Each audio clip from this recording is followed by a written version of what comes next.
Hello, my name is Wendy Vance. I'm an advocate investigator with Disability Rights Florida.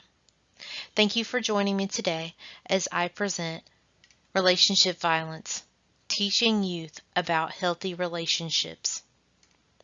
We are aware that this presentation contains information that can at times be difficult to hear.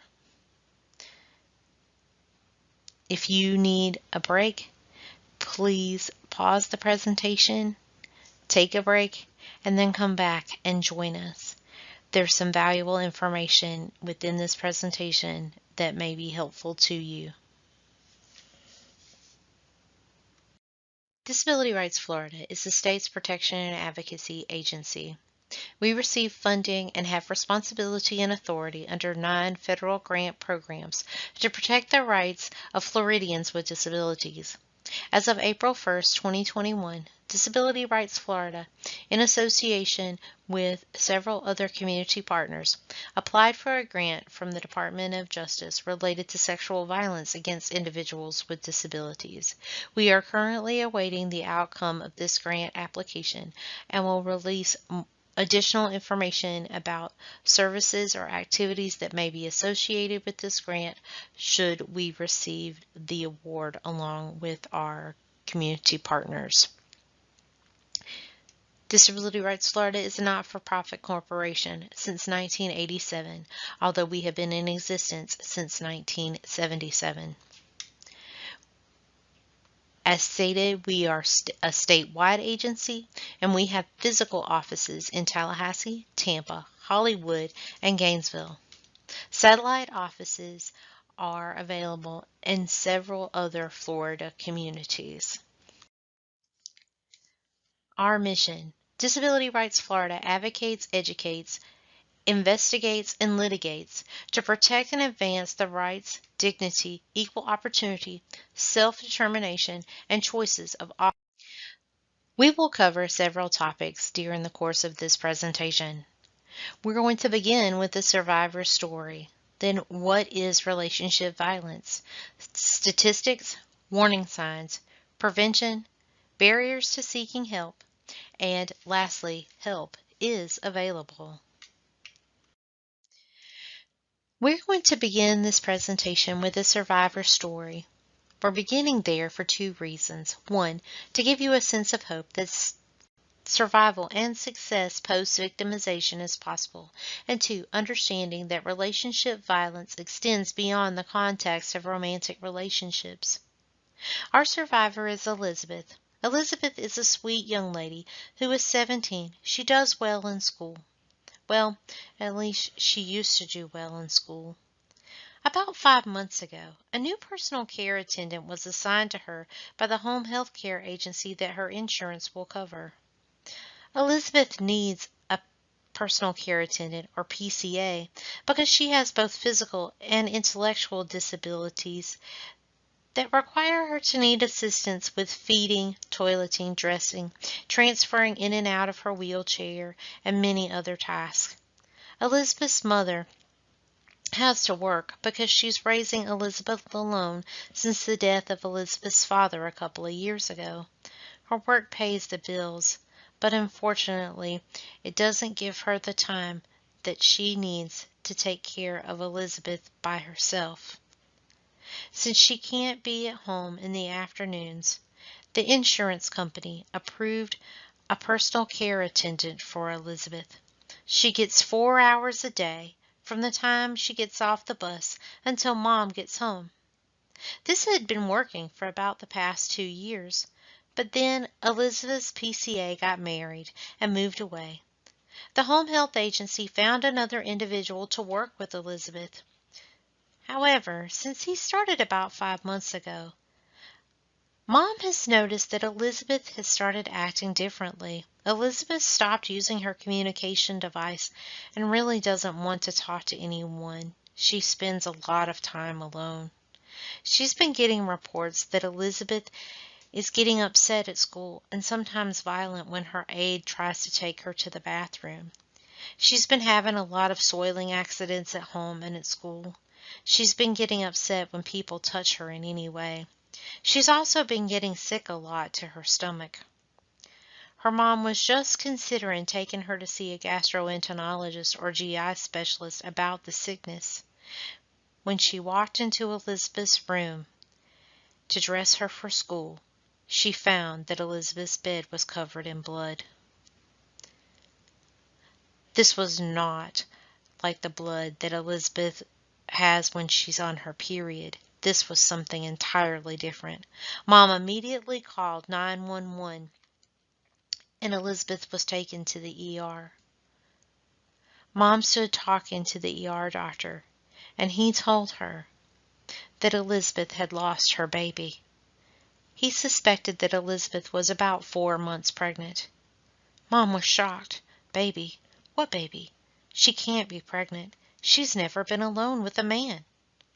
And then it hits her. Elizabeth is alone with a man, 4 hours a day. But could he do this? He's her caregiver. Could he really? Yes, he did. And it was proven that the baby had been the product of the caregiver having raped Elizabeth multiple times over the past 4 months.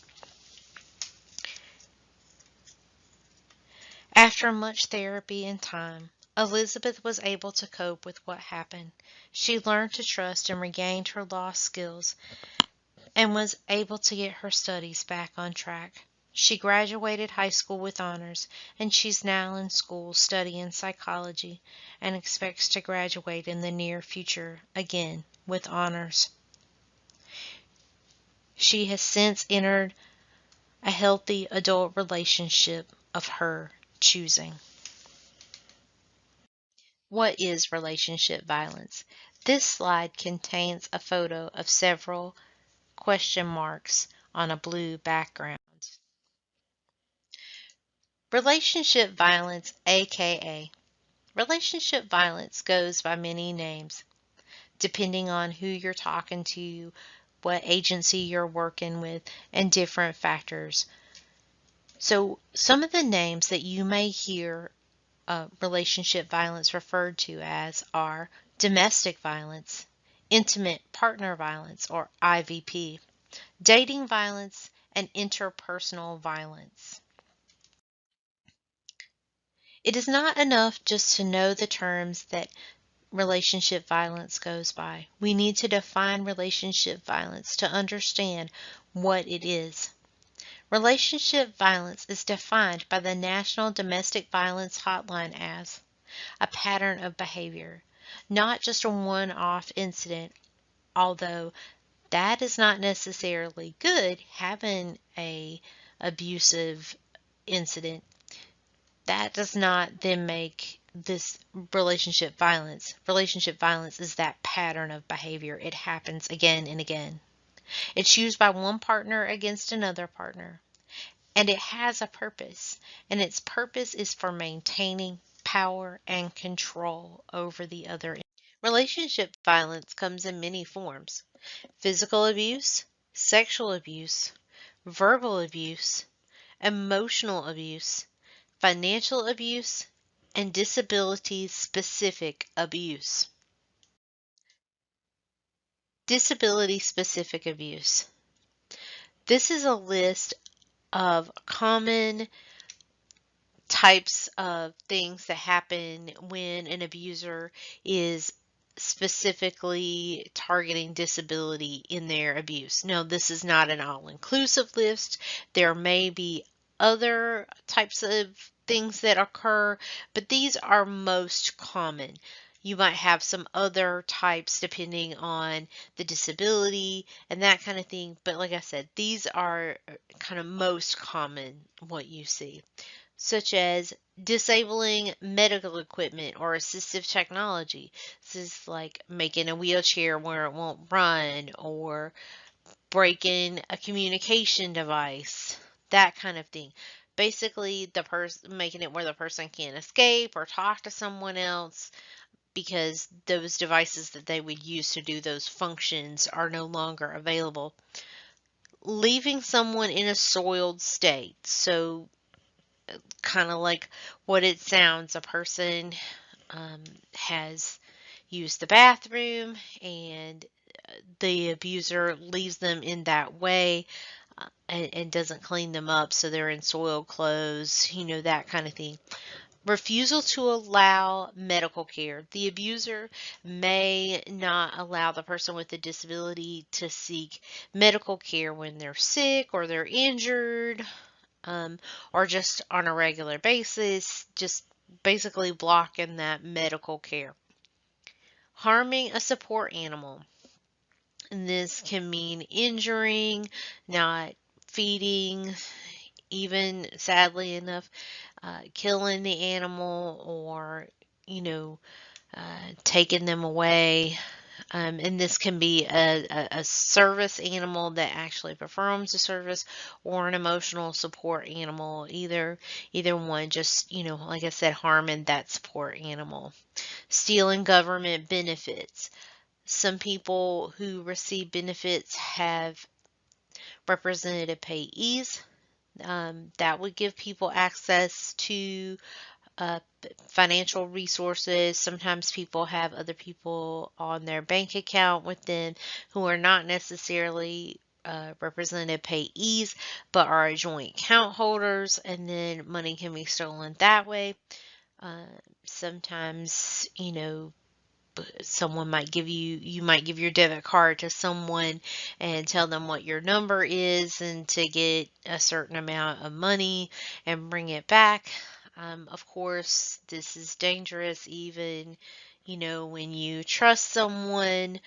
Um, I've heard of people who have asked for help with, getting the money out of the ATM that couldn't see, and then the person took more money out of the ATM than they were told to get. So that's another form of disability specific abuse. Accusing someone of faking their disability, saying that the disability isn't real, or that they're making it more, than it is, that kind of thing. Telling someone that they are not allowed to have a flare of a chronic condition, meaning they have a condition where sometimes they're sick, sometimes they're not. That times when they're sick is called a flare. And so the abuser might tell the person, you are not allowed to have this flare up. You can't get sick. And so then the person might not say when they're sick, or get the help when they need it, because, their abuser has told them they're not permitted to do this. Over medicating someone or inappropriately mixing medication. Sometimes you have situations where someone might be over medicated, or their medication tampered with, because the abuser doesn't want to have to deal with the person. So it's better, for the abuser if the individual is asleep, or, just not able to do anything, so that they don't have to provide those caregiving type services. Who is an intimate partner? An intimate partner is someone who you share a sexual relationship with. It can also be a personal care attendant, a family member, or medical providers. For individuals with disability, anyone who has intimate contact with those parts of your body that are generally covered by undergarments or a swimsuit could be considered an intimate partner. Basically, because they have contact or access to those parts of your body which normally only you as a person, or your romantic partner or significant other, has access to. So anyone can really fall into this category when you're a person with a disability, because, other people that would not normally have access to those parts of your body now have access to those parts of your body. Statistics. This slide shows a bar graph with blue, green, yellow, and red bars. It is just a photograph. It's not an actual bar graph plotting any of the information I'm about to provide. How common is relationship violence? This is about violence in general, not specific to individuals with disabilities, but in general, 1 in 3 women experience abuse. 1 in 4 men experience abuse. 1 in 10 high school students experience abuse from a romantic partner, and about 500,000 adults die each year due to interpersonal violence. Prevalence toward individuals with disabilities. Slide 1 of 2. When looking at prevalence data as it relates to relationship violence in individuals with disabilities, we experience some limitations. The research on this topic has been far more limited than it is with the general population, so there are fewer studies to pull data from. Inside of that, the internal limitations of the studies related to requirements imposed by funding agencies or by boards of professional or ethical standards. Then, of course, there are the limitations imposed by those who are willing and able to participate in the studies. But although that should not detract from what I really want you to understand here. First, that the general idea that abuse does occur, and it occurs at a higher rate than we would normally maybe think about it. So this information may be contrary to something you have believed or have been led to believe about violence as it intersects with individuals with disability. From the 2020 National Coalition Against Domestic Violence fact sheet, it is estimated that women with disabilities are at 40% greater risk of physical violence. 80% of women with disabilities have been sexually assaulted, and of that group, 47% of this group report being assaulted on more than 10 occasions. 48% of abuse of individuals with disabilities involve individuals who are elderly or who cannot care for themselves.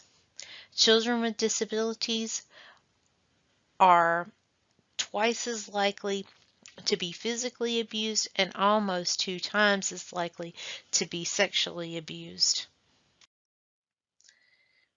Prevalence toward individuals with disabilities, slide 2 of 2. Powers and Oswald, 2004, reviewed several of the relationship violence studies and found that about 40 to 67% of women with disabilities experience abuse at some point in their lifetime, and about 44 to 65% of men with disabilities experience abuse at some point in their lifetime. A 2015 United States Department of Health and Human Services study found that men with disabilities are more likely to be the victim of psychological abuse and stalking than other forms of relationship violence.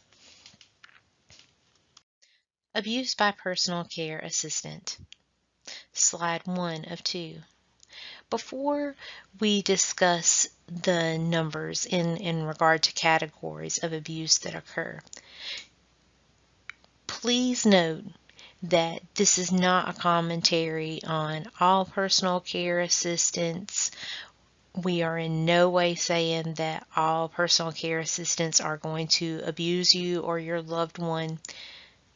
The purpose here is to let you know that such abuse exists, that it should not exist, and if it's happening to you, then that is something that needs to be dealt with. So, again, nothing is meant to be disparaging about personal care assistant. These things sometimes happen, and so we want to make you aware that this type of abuse does exist and should be reported.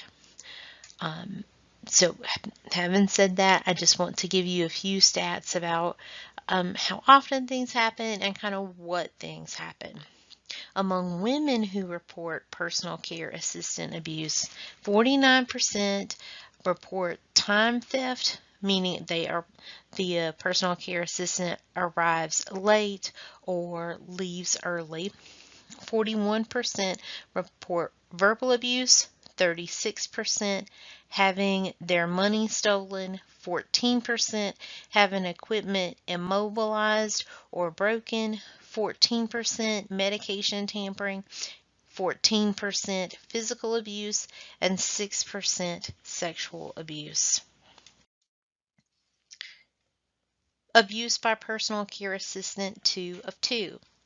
Among men who report personal care assistant abuse, 34% report time theft, which is the arriving late or leaving early, 44% verbal abuse, 12% having their money stolen, 10% having equipment immobilized or broken, 14.9% medication tampering, 9% physical abuse, and 8% sexual abuse.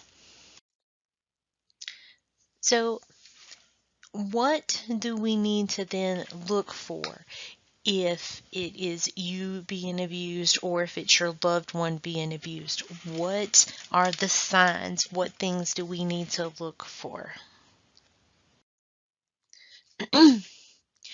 Warning signs of abuse, slide 1 of 3.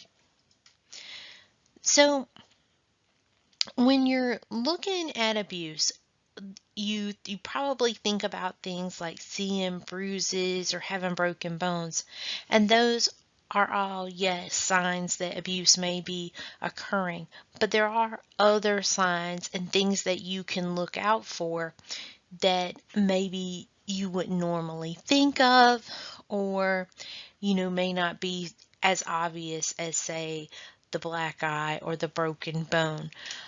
So here are just a few.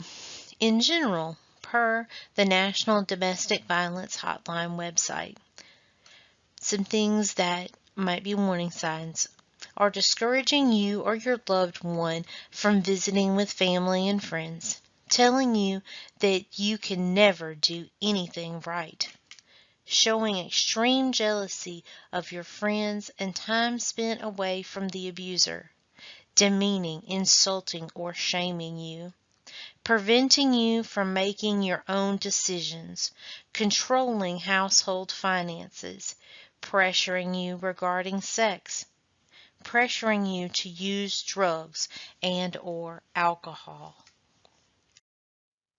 Warning signs of abuse, slide 2 of 3.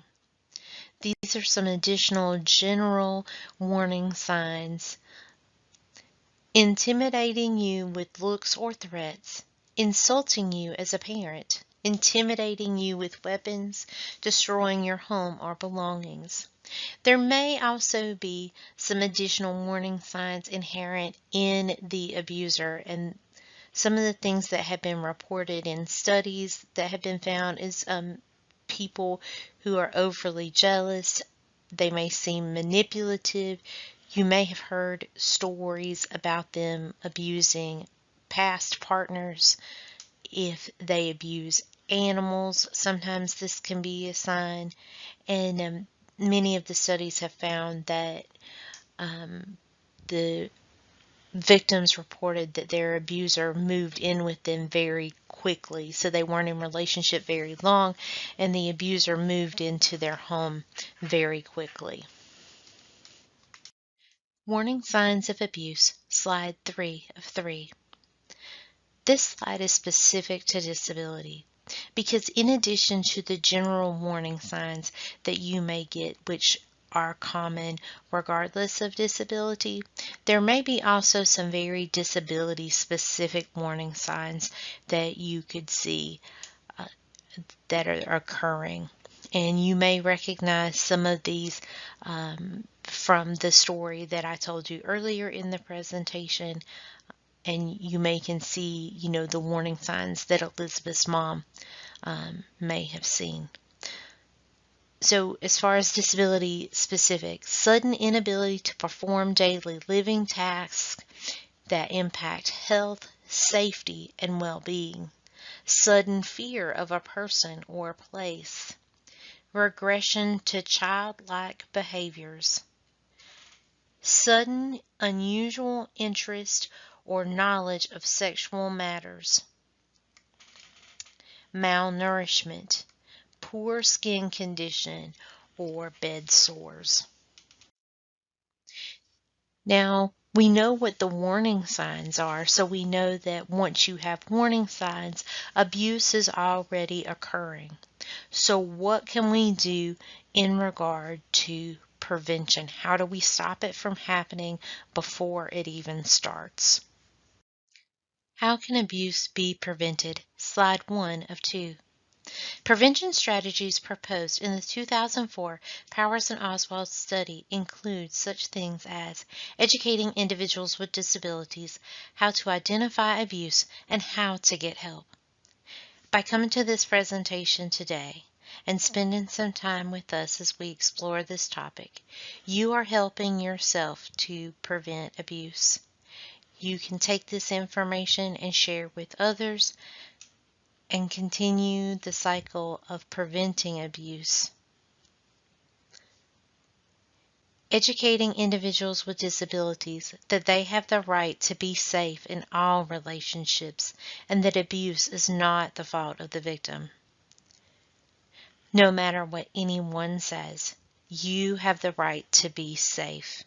You have the right for your body to be touched only in that way that you want it to be touched. And you have the right to say no. It is not your fault. Not one bit of it. This is a choice made by someone else, and you are the victim. So from me to you, please do not blame yourself. Person-controlled and directed services. One of my favorite quotes from the Powers and Oswald study was, people are best able to maintain control over their safety when they control their services. Because when you give someone the decision to hire and fire, that changes the balance of power. You work for me.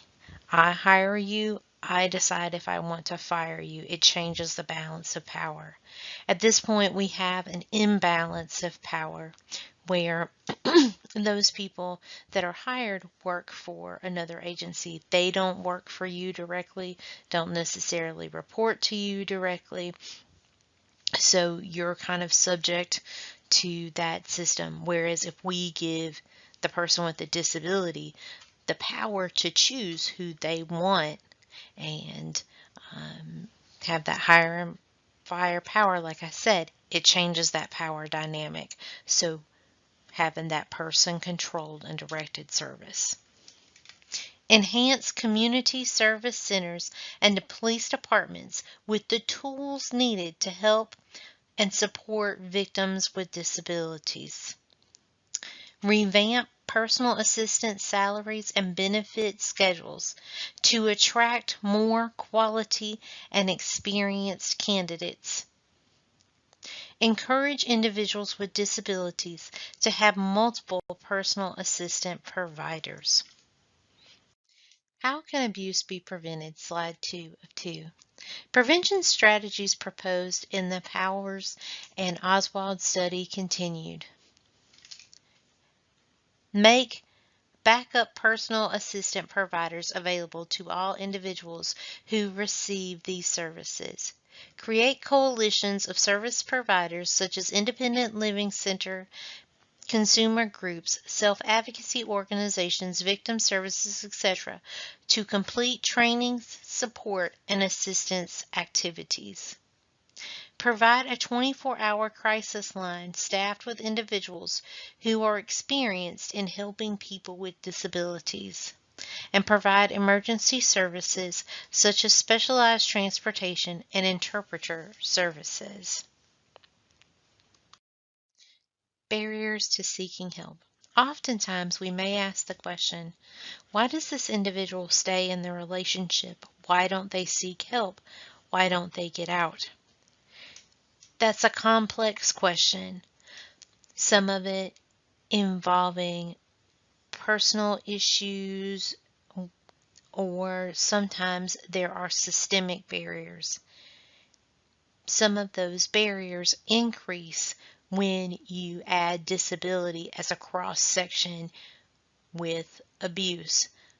Many of our systems have design flaws inside of them that create a barrier. And so those are some of the things that we're going to talk about today.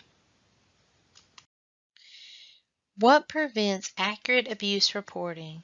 Slide 1 of 2.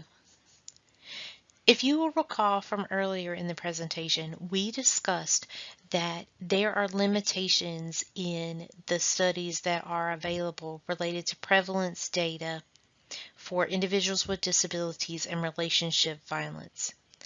Part of that is because individuals are either unable or unwilling to participate in some of these studies. This relates to the barriers that exist within systems and for people personally, whether it is a fear that this barrier exists or the barrier actually exists. It doesn't matter either way, whether it really exists or is perceived to be. It creates a barrier for people so they don't report, and then we wind up with underreported situations. And so I want to share with you a few of the personal barriers to think about. So some personal barriers may be fear of loss of support services. Someone may be very fearful that even though this person is abusing them, if they're reported, that they will not be replaced. There may not be somebody to replace them, especially if they're in an area where it's difficult to get services anyway. They may be fearful that they will be moved into a group home or facility instead of being able to live independently if they lose their support services. An individual may feel embarrassed or they may feel emasculated. An individual may have a lack of skills or the ability to independently seek services. They may not have a voice, and if the person that is abusing them has destroyed their communication device, they may, of course, further be without a voice. Fear of not being believed. There is this misconception that some people may have that people with disabilities are not abused, that people would not do that to someone with a disability.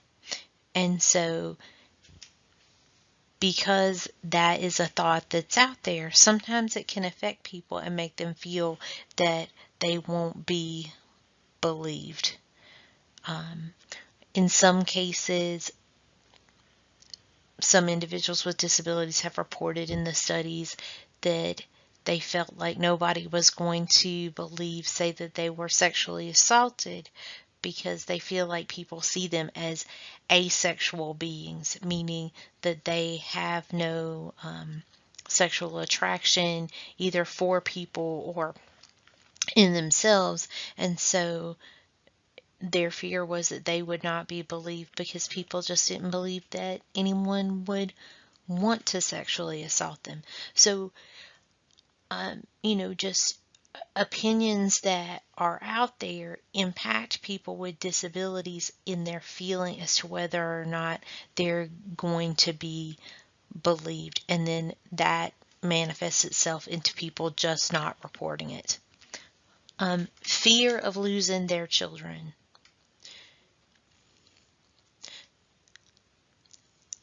There's a lot of fear out there among people with disabilities that I have this disability and I might lose my children if I intersect with other agencies such as Department of Children and Families or other child welfare, agencies, because they may think as a person with a disability, I'm not competent to raise my children or that kind of thing.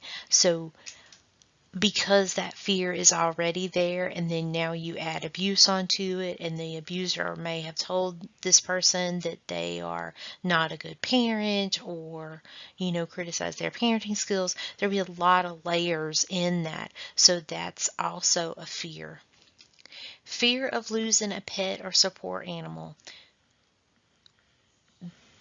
They could feel like their animal would be taken from them. Some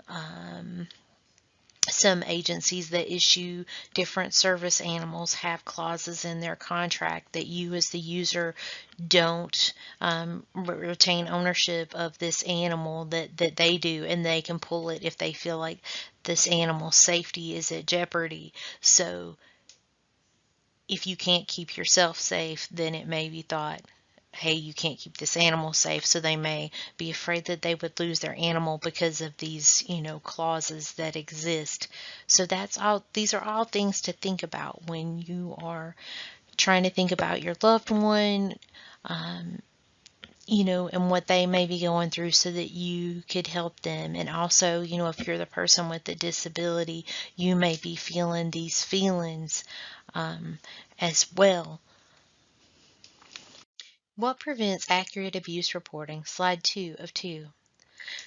In addition to the personal barriers or fears that people may experience due to the messaging that they have received or concerns that they just have because of the limitations in services that are in their community already, there are some systemic barriers that exist within the programs and services themselves, which limit or prevent people with disabilities from using those services, and then by extension having the abuse accurately reported.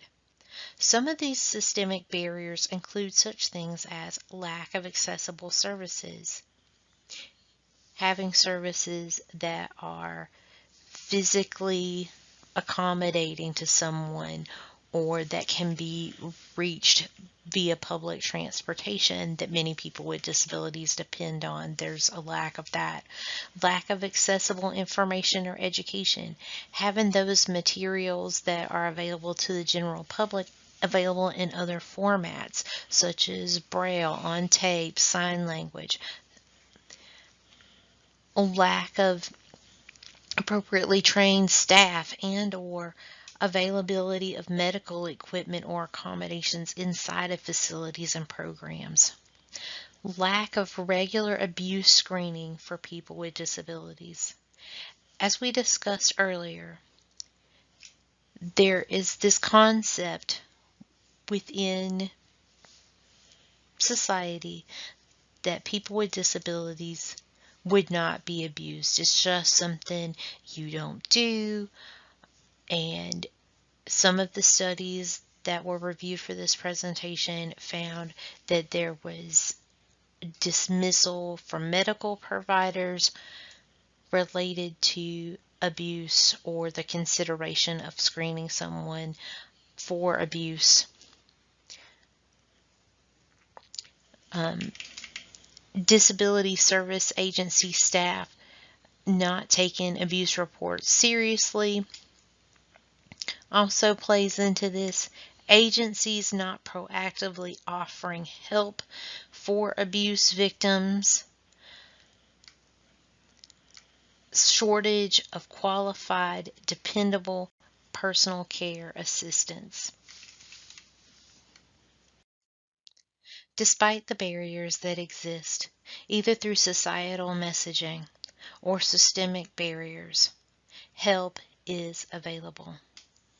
If you are a person with a disability and you are experiencing any of the abusive behaviors which we discussed today in defining relationship violence, please know that there is help for you.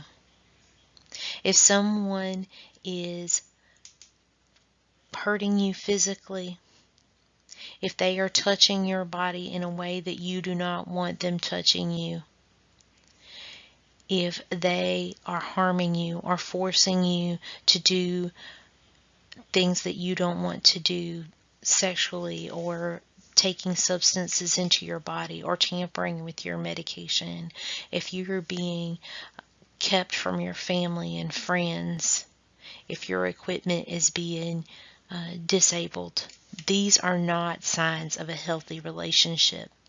These are unhealthy relationships. Healthy relationships do not attempt to maintain control over you. They do not steal from you. They do not abuse your body or force you to commit sexual acts against your will. If you are experiencing these things, again, I just want to reiterate, help is available, and we want to provide you with some resources. Where to find help? You can find help by contacting the National Domestic Violence Hotline at 800-799-7233, or by going to www.thehotline.org. You may also seek assistance through the Florida Department of Family and Children's. Their number for the abuse hotline is 800-962-2873, or you can reach out to them online at reportabuse.dcf.state.fl.us. Also included as a separate handout from this presentation are contact information for the domestic violence shelters across the state.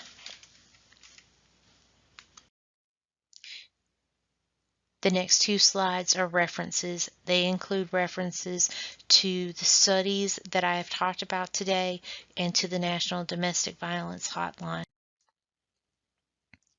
and also the National Coalition Against Domestic Violence and the Agency for Persons with Disabilities, Common Signs and Symptoms of Abuse, Neglect, and Exploitation, so that you can explore some additional signs of abuse to be on the lookout for. 2022 Public Input Survey. Your input matters to us. Please visit the link below between now and July 31st, 2021 to complete our annual public input planning survey. Your responses will help us plan our goals, priorities, and objectives for 2022. You can visit us online at disabilityrightsflorida.org/survey. We are Disability Rights Florida, located at 2473 Care Drive, Suite 200, Tallahassee, Florida 32308. Our main number is 800-342-0823, and our TDD line is 346-4127. You may also reach out and check out our resources at disabilityrightsflorida.org. Thank you so much for joining me today as I presented information on relationship violence. I hope that you have found this presentation educational and helpful. Thank you so much,